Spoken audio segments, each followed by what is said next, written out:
ሰላም ቤተሰብ ዛሬም እንደተለመደው በጣም አስገራሚና አሳዛኝ የሆነ ታሪክ ይዤላችሁ መጥቻለሁ። ታሪካችን የሚጀምረው ሲዮን በተባለች የ16 ዓመት የሁለተኛ ደረጃ ተማሪ ስናይ ሲሆን በክፍል ጓደኞቿ ያለማቋረጥ ጥቃት ይፈጸምባታል። እናቷ ስለሞተችና አባቷ በውጭ ሀገር ስለሚሰራ ብቻዋን የምትኖረው ሲዮን ሆስፒታል ውስጥ ስትነቃ አንድ የፖሊስ መኮንን ስለተፈጠረው ነገር ሊጠይቃት እዚያው ይገኛል። ነገር ግን ድጋሚ ጥቃቱ እንዳይደርስባት በመፍራቷ የተነሳ ሲዮን ምንም ቃል ሳትናገር ሙሉ በሙሉ ዝም ትላለች። ብዙም ሳይቆይ መምህሯ እሷን በማንገላታት የተከሰሱትን ተማሪዎች ወላጆች ይዛት መጣና መኮንኑ የሲሲቲቪ ካሜራ ምስል ልጆቻቸው ወደ ተራራው አስገድደው ሲወስዷት በግልጽ እንደሚያሳይ ቢያስረዷቸውም ወላጆቻቸው ግን ወዲያውኑ ልጆቻቸው እንዲህ እንደማያደርጉ በመናገር ይክዳሉ። እንደውም አንድ ወላጅ ምንም ጸጸት ሳያሳይ ልጁ ጥፋተኛ ሆና ከተገኘች ገንዘብ እንደሚከፍል ጭምር ይናገራል። በማግስቱ የሲዮን መምህር ለትምህርት ቤቱ ርዕሰ መምህር ስለ ጥቃቱ ብትነግረውም ርዕሰ መምህሩ ግን የትምህርት ቤቱ ስም እንዳይበላሽ ስለፈለገ ምንም አይነት እርምጃ ለመውሰድ ፈቃደኛ አይሆንም። በዚሁ ጊዜ መኮንኑ በውጭ ሀገር ወደሚገኘው አባቷ ደውሎ ሲያነጋግረው አባትየው ስለ ልጁ ጤንነት ከመጠየቅ ይልቅ በተሰላቸ ድምፅ ገንዘብ ብቻ አቀርባለሁ ይለዋል። በዚህን ጊዜ ሙሉ በሙሉ ተስፋ በመቁረጥና በዓለም ላይ ብቸኛ እንደሆነች የተሰማት ሲሆን ራሷን ልታጠፋ ስትል አንዲት ሚስጥራዊ ሴት ብቅ ብላ ታስቆማታለች። ሚስጥራዊ ሴቷ ራሷን ካንግ ኢሊዮንግ በማለት ታስተዋውቅና በጥቃቱ ጉዳይ ላይ እንድትረዳ በፖሊስ የተመደበች አማካሪ መምህር መሆኗን ትነግራታለች። ኢሊዮንግ ማን እንዳጠቃት ሲሆን እንድትናገር ስታበረታታትና ከተናገረች ቶሎ መፍትሄ እንደሚያገኙላት ቃል ብትገባላትም የሲዮን የስሜት ቀውስ በጣም ጥልቅ ስለነበር ሲዮን ዝምታዋን ትመርጣለች። ልታስገድዳት እንደማትችል የተረዳችው ኢሊዮንግ በእርጋታ እንድታርፍ ትነግራትና በሚመጣው ነገር ሁሉ እንደምትረዳት ድጋሚ ቃል ትገባላታለች። በዚያች ምሽት ሲዮን በጨለማ ጫካ ውስጥ ስትሮጥና የራሷን የሞተ አካል ስታይ በድንጋጤ ከእንቅልፏ ትነቃና የኢሊዮንግ ቃል ኪዳን ትዝ ይላታል። በማግስቱ ሲዮንን ከጎዱት ተማሪዎች አንዷ የሆነችው ጁጂን ወደ ሆስፒታሉ ትመጣና አዲስ የትምህርት ቤት ዩኒፎርም ይዛላት ብትመጣም ጉብኝቷ አዝናላት እንዳልሆነ እንረዳለን። ሲዮን ይቅርታ ልትላት እንዳልመጣች ሲገባት መሬት ማየት ትጀምራለች። ከዚያም ጁጂን ወደ እሷ ጠጋ ብላ ስላደረጉት ነገር ለፖሊስ እንዳትናገር አለበለዚያ ግን እጅና እግሯን እንደሚሰብሩላት ታስጠነቅቃታለች። ዛቻውን ከሰነዘረች በኋላ ጁጂን ትታት ከክፍሉ ስትወጣ ግን ኢሊዮንግ ከግድግዳው ጀርባ ሆና ሁሉንም ነገር ስታዳምጥ እንደነበር አላወቀችም። በኋላ ላይ ኢሊዮንግ ሲዮንን ወደ አፓርታማዋ ይዛት መጣና ብቸኝነት በተሰማት ጊዜ ሁሉ አብራት እንደምትሆን ትነግራታለች። በደግነቷ የተነካችው ሲዮን ለምን ይህን ያህል እንደምትረዳት ትጠይቃታለች። ኢሊዮንግም አሁን የሚያስፈልጋት ነገር ፍርድ ወይም መሸሽ ሳይሆን እሷን የሚረዳት የአዋቂ ሰው ድጋፍ እንደሆነ ታስረዳታለች። በማግስቱ በአካባቢው አብረው ሲዘዋወሩ በድንገት ሲዮን የምታውቀው የሚመስል ሰው ታይና ወዲያውኑ ተከትላት ትሮጣለች። ኢሊዮንግም በፍጥነት ስትከተላትና ስትቻኮል ሳታስበው ከአንድ ሰው ጋር ትጋጫለች። ይህችም ጁንጊዮን የምትባል የሲዮን መንታ እህት ስትሆን ሲዮን ስትከታተላት የነበረችው እሷኑ እንደሆነች እንረዳለን። ከጸጥተኛዋና ከተገለለችው ሲዮን በተቃራኒ ጁንጊዮን ደፋርና ሐሳቧን በግልጽ የምትናገር መሆኗን እንመለከታለን። ሲዮን ከብዙ ዓመታት በኋላ እህቷን በማየቷ ማመን አቅቷት በድንጋጤ ብትቆምም ጁንጊዮን ግን ምንም አይነት ስሜት ሳታሳይ ምንም ሳትናገር ትሄዳለች። በዚያች ምሽት ለመጀመሪያ ጊዜ ደህንነት ስለተሰማት ሲዮን ስላሳዛኝ ያለፈ ታሪኳ ለኢሊዮንግ በግልጽ ትነግራታለች። ወላጆቿ በልጅነቷ እንደተፋቱና በ4 ዓመቷ ከአባቷ ጋር እንድትኖር እንደተላከች እንረዳለን። ከዚህን ጊዜ በኋላ ከእናቷ ጋር እንድትኖር የተላከችው መንታ እህቷ ጁንጊዮንን ዳግመኛ አላየቻትም። እናታቸው ከሞተች በኋላ ብታፈላልጋትም ከልጅነታቸው በኋላ ለመጀመሪያ ጊዜ የተገናኙት ዛሬ እንደነበር ከታሪኳ እንረዳለን። ከጥቂት ቀናት በኋላ ኢሊዮንግ ጁንጊዮንን በአንድ የመዋቢያ ዕቃዎች መሸጫ ሱቅ ውስጥ ሊፕስቲክ ስትሰርቅ ታያትና ራሷን ለማስተዋወቅ ወደ ውጭ ትከተላታለች። ጁንጊዮንን አስቁማ ሲዮን ስለደረሰባት አስከፊ ጥቃት ትነግራትና እህቷን እንድትረዳት ትጠይቃታለች። ነገር ግን ጁንጊዮን ምንም አይነት የማዘን ስሜት ሳታሳይ ስለ እህቷ ችግር ግድ እንደሌላት በመግለጽ ልትሄድ ስትል ኢሊዮንግ ታስቆማታለች። እርዳታዋን ለማግኘት የቆረጠችው ኢሊዮንግ ካልተስማማች ስርቆቷን ለፖሊስ እንደምታሳውቅ ታስጠነቅቃትና እህቷን ለመርዳት ከተስማማች ገንዘብ እንደምትከፍላት ትነግራታለች።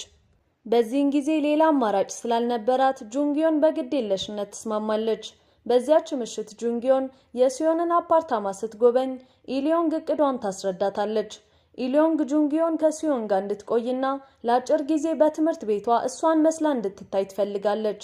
እንዲህ ማድረግ የፈለገችው ጉልበተኞቹ ያቺኑ ፈሪ ሴት መስላቸው ደግመው ሊያጠቋት ሲሉ ጁንግዮን እንድትጋፈጣቸው እንደሆነ እንረዳለን። ነገር ግን ጁንግዮን የእህቷን ሚና መጫወት ስላልፈለገች አሁንም እምቢ ብላ ልትሄድ ስትል ኢሊዮንግ ይህ ጊዜያዊና ሲዮን ወደ ሌላ ትምህርት ቤት እስክትዘዋወር ድረስ ብቻ መሆኑን ታስረዳታለች። ነገር ግን ሲዮን ወደ ሌላ ትምህርት ቤት ከመዘዋወሯ በፊት ጉልበተኞቹ የእጃቸውን ማግኘት እንዳለባቸው ትነግራታለች። ነገር ግን ጁንግዮን አሁንም ሐሳቡን አልተቀበለችምና ትታት ትሄዳለች። ወደ ቤቷ ስትሄድ ግን አንድ ቪዲዮ ደርሷት ስትከፍተው ሲዮን በግፍ ስትደበደብ የሚያሳይ ምስል ትመለከታለች። በዚህን ጊዜ ቪዲዮውን ስታይ በጣም የተናደደችው ጁንግዮን እህቷ የገጠማትን የጭካኔ መጠን ስትረዳ ወደ አፓርታማው ተመልሳ እህቷን እንደምትረዳ ለኢሊዮንግ ትነግራታለች። በማግስቱ ትምህርት ቤት ላይ ጁንግዮን እህቷን መስላና ደረቷን ነፍታ ወደ መማሪያ ክፍሏ ስትገባ ሁሉም ተማሪ ይገረማል።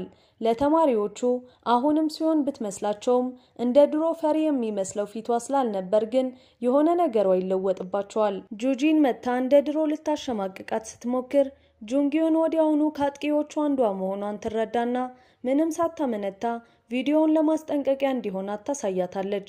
በጣም ቪዲዮውን እዚህ ድረስ ከተመለከታችሁት ተመችቷችኋል ማለት ነው። ቪዲዮውን ላይክ፣ ቻናሉን ደግሞ ሰብስክራይብ ማድረግ እንዳይረሳ እያልን ወደ ታሪካችን እንመለሳለን። በጣም የተናደደችው ጁጂን ከዚህ በፊት ጥቃት የፈጸመችባትን ያቺ አቅመቢስ መስላት እጇን ስትሰነዝር ጁንግዮን ንዴቷ ገንፍሎ በሙሉ ኃይሏ ጁጂንን በጥፊት መታታለች። መንትየዋ እህት እንዳበደ ውሻ ጁጂንን መሬት ላይ ያገላበጠች ትደበድባትና አንገቷን አንቃ ቪዲዮ መቅረጽ ትጀምራለች። የዚህን ጊዜ መላው ክፍል በድንጋጤ ዝም ብሎ ሲያይ ከጁጂን ጓደኞች መካከል ጣልቃ ለመግባት የደፈረ አንድም ሰው አልነበረም። በመጨረሻም አንድ መምህር በፍጥነት ገብታ ሁለቱንም ወደ ቢሮ ትወስዳቸዋለች። ቢሮ ውስጥ በምርመራው ወቅት ጁንግዮን ፈገግ ብቻ ትልና ጁጂንን እመታለሁ ብሎ መመታትም እንዳለ ትነግራታለች። ጁጂን በደረሰባት ቡጢ ብዛት ላለማልቀስ እየሞከረች ጁንግን ተሳድባ ወጥታ ትሄዳለች። ጁንግ መምህሯን የተበደሉትን ከመርዳት ይልቅ ለጉልበተኞችን ማድላታቸው እንደሚያሳፍር ስትነግራት ይህ የበለጠ ጉዳት እንደሚያስከትልና ችግሮችን ሳይፈታ እንደሚተው ታስረዳታለች። ወደ አፓርታማው ስንመለስ ጁንግዮን ጁጂንን ስታንቅ የሚያሳየውን ቪዲዮ ለሲዮን ስታሳያት ሲዮን በጣም ትበሳጭና ተደባድቦ ማሸነፍ እውነተኛ ድል እንዳልሆነ ትነግራታለች። ጭካኔን በበለጠ ጭካኔ መመለስ እንደ ጉልበተኞቹ ክፉ ሰው እንደሚያደርጋት ታስረዳታለች። ነገር ግን ኢሊዮንግ በዚያ አትስማማምና እውነተኛ መፍትሄ የሚመጣው ጉልበተኞቹ ከልብ ይቅርታ ሲጠይቁና ያደረጉትን ሲያምኑ ብቻ እንደሆነ ትነግራታለች። በማግስቱ ትምህርት ቤት ጁጂንና ጓደኞቿ አሁንም ሲዮን እንዳበደች በማሰብ ጁንግዮንን መጠጋት ይፈራሉ። ጁንግዮን በፍርሃታቸው ትደሰትና ባገኘችው ጊዜ ሁሉ ታሾፍባቸዋለች። በዚያ ምሽት ኢሊዮንግ በቅዱ ለመርዳት በሰጠቻት ገንዘብ የገዛቻቸውን ዕቃዎች የያዙ ከረጢቶችን ይዛ ወደ አፓርታማው ትመለሳለች።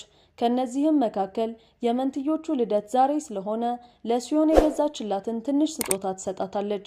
በምላሹ ሲዮን ኬክ ታመጣና ዛሬ ከእህቷ ጋር ከተለያየች በኋላ ለመጀመሪያ ጊዜ ልደቷን ስታከብር እንደሆነ ትናገራለች። እናም ከዓመታት በኋላ ለመጀመሪያ ጊዜ እህትማማቾቹ ጸጥ ያለ የደስታ ጊዜን አብረው ያሳልፋሉ። በማግስቱ ጠዋት ጁንግዮን ገና ተኝታ ሳለ ሲዮን በድብቅ ወጥታ ወደ ትምህርት ቤት ትሄድና ትምህርት ቤት ላይ መምህሯ ወደ ርዕሰ መምህሩ ቢሮ በፍጥነት ስትገባ አይታ ከውጭ ሆና የሚያወሩትን ታዳምጣለች። የጁጂን እናት ትምህርት ቤቱ የልጇን ጥፋቶች እንዲሸፍን ስትጫን ትሰማለች። በታላቅ ተጽዕኖዋ ምክንያት ርዕሰ መምህሩ በአክብሮት ስሟን ይጠራና ለልጇ ደህንነት ሲሉ እንዲያውም ሲዮንን ከትምህርት ቤቱ እንደሚያባርሩ ለእናትየው ይነግሯታል። በዚህን ጊዜ በሰማችው ነገር ሙሉ በሙሉ ልቧ የተሰበረው ሲሆን እያለቀሰች ወደ መጸዳጃ ቤት ስትሄድ ጁጂን ጋር ትገናኛለች። ጁጂን ሲዮንን እንደገና ለማሰቃየት ይሄን እድል ለመጠቀም ትወስናለች። በኋላ ላይ ሲሆን በውሃ ርሳና ደክማ ወደ ቤት ትመጣና ወዲያውኑ ራሷን ስታ ስትወድቅ ጁንጊዮን ከዚህ ጀርባ ጁጂን እንዳለች በፍጥነት ትረዳና በጣም ትናደዳለች። በቀጣዩ ትዕይንት ጁጂንን ደውላ ትጠራትና ሲሆን በአንድ ወቅት ጥቃት በተፈጸመባት ቦታ እንድትመጣ ታዛትና እምቢ ካለች የጥቃቱን ቪዲዮውን እንደምትለቅ ታስፈራራታለች። ጁጂን በፍርሃት ተሞልታ ብቻዋ ወደ ቦታው ስትመጣ ጁንጊዮን ወደ መሬት በሚጥላት ኃይለኛ ቪዲዮውን እዚህ ድረስ ከተመለከታችሁ ተመችቷችኋል ማለት ነው። ቪዲዮውን ላይክ፣ ቻናሉን ደግሞ ሰብስክራይብ ማድረግ እንዳይረሳ እያልን ወደ ታሪካችን እንመለሳለን። ቡጢ ትቀበላታለች። ጁጂን ስትነቃ እጅና እግሯ ታስራ ሳለ ጁንጊዮን በሚያዋርድ ሁኔታ ቪዲዮ ትቀርጻትና ባህሪዋን ካላስተካከለች ፊቷ ላይ አሲድ እንደምትደፋባት ታስፈራራታለች። ከዚያም ጁጂንን እንድትሮጥ እድል ትሰጣትና ማምለጥ ከቻለች ቪዲዮውን እንደምትሰርዝ ቃል ትገባላታለች። ጁጂንም በጨለማ ውስጥ ስትሮጥ ልክ ሲሆን እንደወደቀችው አይነት ክፉኛ አወዳደቅ ትወድቃለች። ነገር ግን በዚህን ጊዜ ሲሆን ትመጣና ጁንጊዮንን እንድታቆም ትለምናታለች። የምትፈልገው ፍትህ ይህ እንዳልሆነ ትነግራትና ጁጂንን መፍታት ስትጀምር ጁንጊዮን ታስቆማታለች። ከጥቂት ደቂቃዎች በኋላ ኢሊዮንግ ትመጣና ጁንጊዮንን እንድታቆም ታዛታለች። ከዚያም ፖሊስ ብጠራም በጥቃቱ ላይ የመንትዮቹን ተሳትፎ ግን ትደብቃለች። ብዙም ሳይቆይ ፖሊሶቹ ጁጂንን ራሷን ስታ ያገኟትና ወደ ሆስፒታል ሲወስዷት የጁጂን እናት ስለተፈጠረው ነገር ሰምታ ሲሆንን ተጠያቂ ታደርጋታለች። በፖሊስ ጣቢያ ውስጥ ፖሊሶቹ በጣም ያልተለመደ ነገር ያስተውላሉ። በቁጥጥር ስር ያለችው ልጅ ቀደም ብለው ካገኟት ፈሪዋ ሲዮንግ ጋር ብትመሳሰልም ባህሪዋ ግን ተቀይሯል። ጁንጊዮን ስትጠየቅ ከቆየች በኋላ በእሷ ላይ ምንም ማስረጃ ስለሌለ ጁንጊዮን ከእስር ትለቀቃለች። ወደ ቤት ስትመለስ በድንገት በጁጂን እናት ትጠቃና ፖሊሶች ጣልቃ ገብተው ይለያዩአቸዋል። በንዴት የተሞላችው እናት ለምን ልጇን እንደጎዳች ትጠይቃታለች።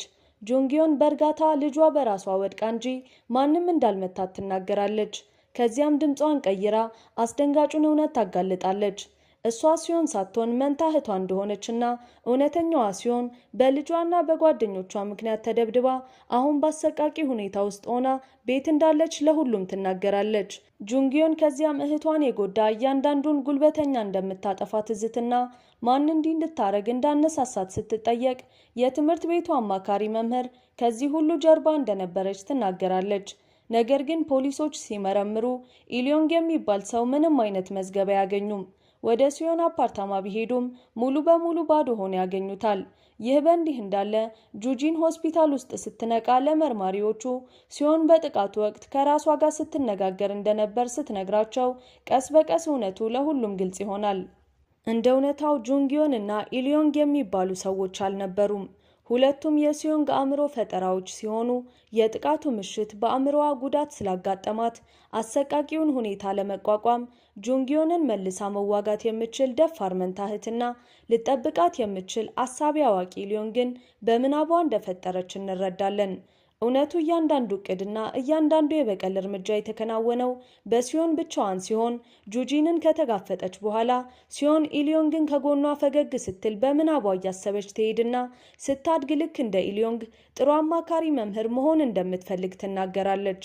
ነገር ግን እውነቱ ከዚህ የበለጠ አሳዛኝ ሲሆን ሲዮንግ በጉልበተኞቹ ተደብድባ ለእርዳታ ከጮኸች በኋላ ማንም ሊረዳት ስላልመጣ ብዙም ሳይቆይ እንደሞተች እንረዳለን። ከዚያ በኋላ የተከሰተው ነገር ሁሉ በምናቧ ውስጥ የፈጠረችው ታሪክ እንደሆነ ስንረዳ ፊልሙ ይጠናቀቃል።